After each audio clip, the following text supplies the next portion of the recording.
bem-vindos ao programa Vida de Empresário. Hoje temos a presença de doutora Jaqueline, reumatologista. Muito obrigado por ter vindo, obrigado pelo carinho, pela atenção ao programa. Queria que você se apresentasse ao nosso assinante. Obrigada, Domingos, obrigada a você pela oportunidade de estar aqui.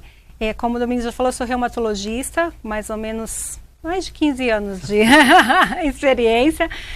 Eu sou formada pela USP, eu fiz doutorado na USP e atualmente eu coordeno a reumatologia do Hospital Santa Catarina e também faço parte do grupo LF Cobra Reumatologia, que nós temos uma equipe hoje de mais ou menos 40 médicos que estão aí num dos principais hospitais de São Paulo, dentre eles o Santa Catarina, o qual eu coordeno. Reumatologia, quais são as principais doenças? Porque a reumatologia é uma coisa, eu vou dizer por mim, a gente imagina para os mais idosos, né? Mas a diferença, a reumatologia na doença para o jovem, o adolescente e o mais idoso. Como é que é essa coisa que a gente descobre? Porque depois a gente vai conversar sobre outras coisas que aparecer dúvidas aqui. Então, muito bom, porque assim, as pessoas têm essa ideia, não é só você. Todo mundo acha que o reumatologista cuida de velho, né? E na verdade não é. A reumatologia, ela é uma especialidade que cuida de dor, a primeira coisa, tá? Então, assim, tudo que é dor nas juntas, que não foi por pancada, que não foi por trauma, é o reumatologista que trata. Ah, mas e o ortopedista? O ortopedista, ele é o cirurgião. A reumatologia, ele é o clínico, tá? Então, assim, se você caiu, bateu, machucou, é o ortopedista. Não caiu, não bateu, não machucou, o reumatologista. É claro que o ortopedista acaba tratando também muitas lesões do dia a dia, que a gente chama de lesões de esforço repetitivo, mas como um próprio amigo meu reumatologista fala, se dói mais de um lugar, eu mando para você. Mas qual é a diferença? Por exemplo, eu tenho uma dor, imagina, que nem você falou bem, eu tenho uma dor, qualquer lugar que seja na mão. A primeira coisa que qualquer ser humano vai é pro ortopedista. Pois é, mas não deveria.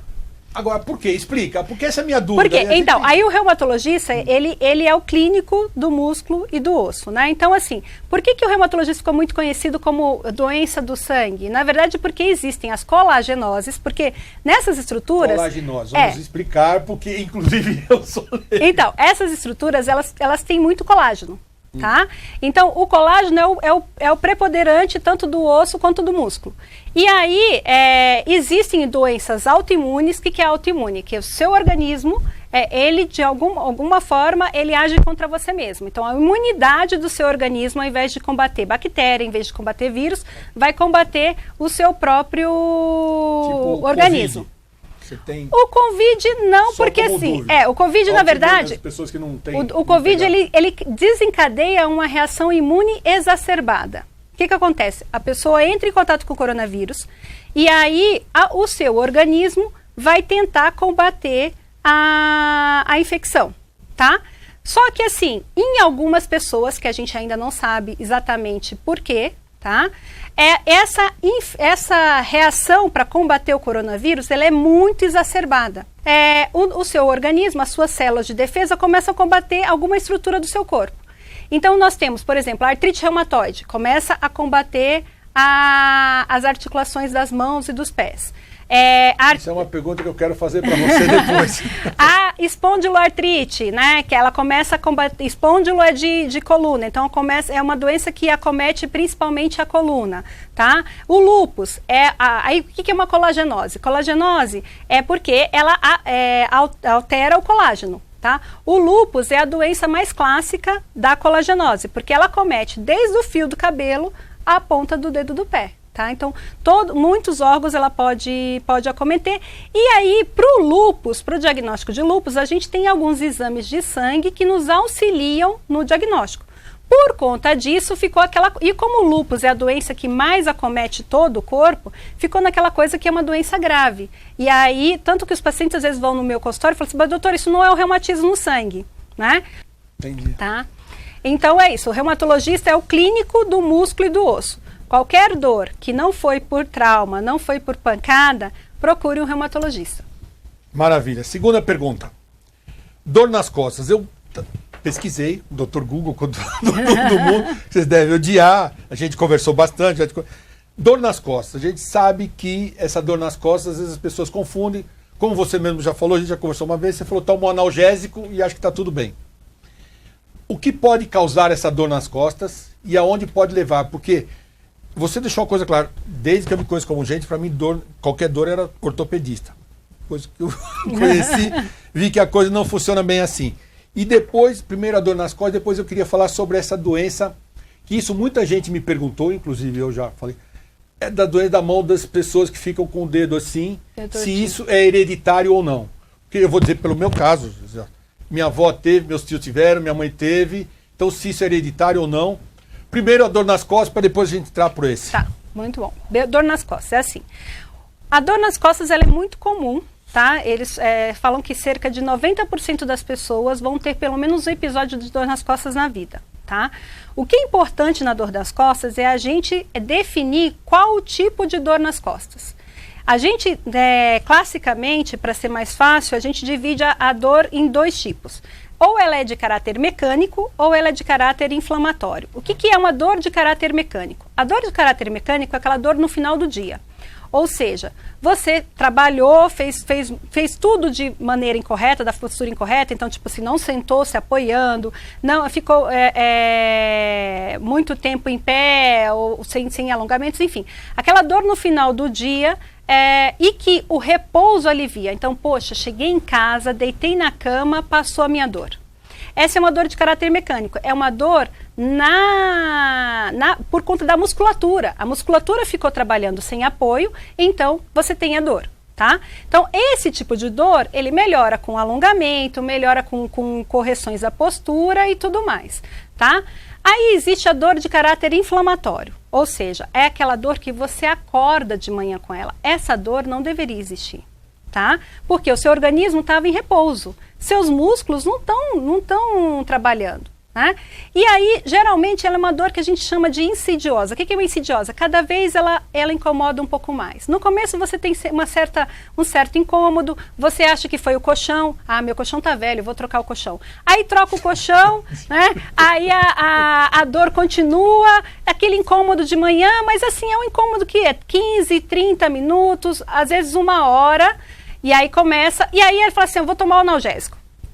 Aí ele toma um anti-inflamatório, que é super comum de você comprar, muito fácil de você tomar. Comprei um anti-inflamatório, trabalhei o dia inteiro e beleza. No outro dia, a mesma coisa. Então, essa dor é uma dor de caráter inflamatório. Essa dor tem que ser investigada, porque essa dor é característica de espondiloartrite, que é a inflamação. Então, que é a inflamação da coluna, das estruturas da coluna, né? A musculatura da coluna fica inflamada. E o nosso grande desafio é diagnosticar essa doença no início. Porque o que a gente vê é que, geralmente, quando o paciente chega no reumatologista, ele já teve pelo menos 10 anos de história. E muitas vezes ele já tem acometimentos que poderiam ter sido preveníveis, que poderiam ser evitados, que com tratamento adequado ele não teria. O que é a espondiloartrite? A doença do corcunda de Notre Dame. Com o passar do tempo, sem tratamento, a pessoa vai ficando totalmente enrijecida, né? Ela não consegue virar o pescoço, ela não consegue virar o pescoço, ela não consegue esticar a coluna, porque tudo vai ficando calcificado. Mas pergunta de leigo, com a idade a gente também não vai ficando mais corcundinha? Então, na verdade é assim, existe uma certa perda da altura por conta da desidratação dos discos, tá? Então você perde um pouco a altura, não que você vai ficando mais corcunda, tá? Então você perde a altura, mas não que vai ficando... Geralmente quando você fica o corcundo, indica alguma alteração. Muito osteoporose, por exemplo, que dá fratura vertebral, a pessoa fica mais corcunda. Então, assim, mas o que é mais importante é a questão da dor nas costas. Então, essa dor, gravem isso, dor de caráter inflamatório, uma dor que você acorda de manhã com ela e que aí a dor ela melhora com a atividade física. Então, porque você acorda de manhã, aí você consegue se movimentar, a dor passa. Quando que você vai sentir... Aí, geralmente os pacientes até falam, eles têm aversão à cama. Não, se eu deitar, piora. Eu tenho que estar me movimentando. A dor que melhora com a atividade física é uma outra dor que tem que ter um sinal de alerta para pensar nisso. Que outro tipo de dor? Dor noturna. Eu acordo por conta da dor nas costas. esse é um sinal de alerta, porque é uma dor que a gente precisa investigar, que pode ser sinal de alerta. Então, assim, não é normal você estar dormindo e de repente você ser acordado por conta da dor nas costas. Por que isso pensa pra gente? Bom, eu estou em repouso, a dor começou a inflamar, então eu preciso acordar. O que isso fala para o organismo? Eu preciso acordar, me mexer para eu voltar a dormir. Então, e aí, esses são as características mais... Aí e o nervo ciático, doutora? Tá, aí o nervo ciático, aí já assim, o tratamento inicial é clínico, tá? Mas o que é? Geralmente é causado por uma hérnia de disco. Então, os discos da nossa coluna, eles são muito móveis, tá? E a gente tem essa mobilidade de ir para frente, de ir para trás, mexe de um lado, mexe de outro. Quando a gente faz isso, o disco, existe uma pressão, tá? Então, imagina aqui, ó, aqui é uma vértebra, aqui é outra vértebra, né? No meio está o disco. Então, quando eu vou para frente, eu faço isso, eu pressiono, geralmente eu pressiono mais à frente, né, do que atrás. E essa pressão que você faz, o disco, ela é uma gelinha. Essa pressão que você faz na frente vai forçando com que o disco vá para trás. Até que chega uma hora que o disco escorrega. Então, a hérnia nada mais é para a medicina o que está fora. O disco escorrega. Escorregou, ele vai ter contato, porque assim, a coluna é assim, ó, imagina, aqui está uma vértebra, aqui está outra e aqui está saindo o nervo. Quando ele escorrega, ele pressiona o nervo. Tá? E aí, a dor da hérnia de disco ela é muito característica, ela sempre vai ter uma irradiação, tá? Então, sempre vai, aonde que o nervo acometeu, ela vai irradiar. Então, geralmente é aquela dor que começa nas costas, mas ela desce para a perna. E o caráter, a forma como ela escorrega para a perna, né, vamos dizer assim, é que a gente clinicamente já consegue pensar, olha, é esse nervo que está acometido. Então, geralmente a gente pergunta, a dor vai por trás da perna ou a dor vai para frente da perna, vai para o dedão do pé? A dor para no joelho? Porque, geralmente, a parte mais móvel da coluna é ao nível de L4, L5 e S1. Então, geralmente, esses 3 nervos são os mais acometidos. E aí, o tratamento inicial é clínico, mas aí, às vezes, a gente manda para o nosso colega ortopedista, que aí tem que fazer cirurgia e tudo mais. É nesse... Bom, para a gente encerrar, eu queria que você explicasse agora a dor dos dedos, porque essa é uma dúvida que eu tenho, sempre tive. Então, é de caráter genético. Sim, tem que ter uma predisposição genética. Então, antigamente achava-se que era coisa de velho. Não é coisa de velho. Você tem que ter a predisposição genética para você ter. Tá? Além da predisposição genética, a gente sabe que tem outros fatores que influenciam no desenvolvimento da doença. A obesidade, porque a obesidade ela tem um caráter inflamatório muito grande e aí ela pode fazer com que a doença se manifeste mais cedo, tá? Mas é uma doença, essa doença que causa aqui os dedinhos, principalmente as pontinhas dos dedos que eles vão aqui, ficando assim, tá? Mais tortos com o passar da idade, chama osteoartrite. É uma doença da cartilagem, tá? A cartilagem ela vai perdendo o líquido, né? Por conta da idade, por conta da idade com fator genético, ela perde o líquido e aí fica osso com osso. Osso com osso. Esse osso com osso é que imagina 2 pedrinhas se roçando, né? Eles não têm para onde ir. E aí ele vai ficar acumulado aqui na articulação. Como a articulação das mãos é bem exposta e é menor, você percebe aquela nodulaçãozinha nos dedos, tá? Então, assim, é o que eu falo para o paciente. O ideal é tratar nos primeiros sintomas. Porque depois que já está todos os dedos, tudo deformado, aí esse osso não tem como fazer. Vou fazer cirurgia, vou mandar para o ortopedista e tirar todos os... tá? É o mesmo processo dos bicos de papagaio na coluna, porque a osteoartrite ela é generalizada. Né? Então ela dá no quadril, dá nos joelhos, dá em tudo quanto é lugar. Minha querida amiga, chegamos ao fim do programa, viu como é rápido e fácil? Te agradeço de coração, muito obrigado, eu sei do seu tempo. Tem a Covid, eu quero te entregar esse livro de presente para você. Obrigada. Não tem problema, a gente passa um álcool nas mãos. E tá tudo certo. Muito obrigado pela atenção, pelo carinho. Se você quer ver este e outros... Não, vamos começar aqui que eu errei de novo. Muito obrigado pelo carinho, pela atenção de você estar presente aqui. Eu sei do seu tempo. Adorei sua entrevista, foi maravilhosa. Obrigada. Foi perfeita. E eu agradeço de coração, sei de tudo e muito obrigado mesmo. Se você quer ver este e outros programas, veja pelo nosso site, pelas redes sociais. Muito obrigado e até lá.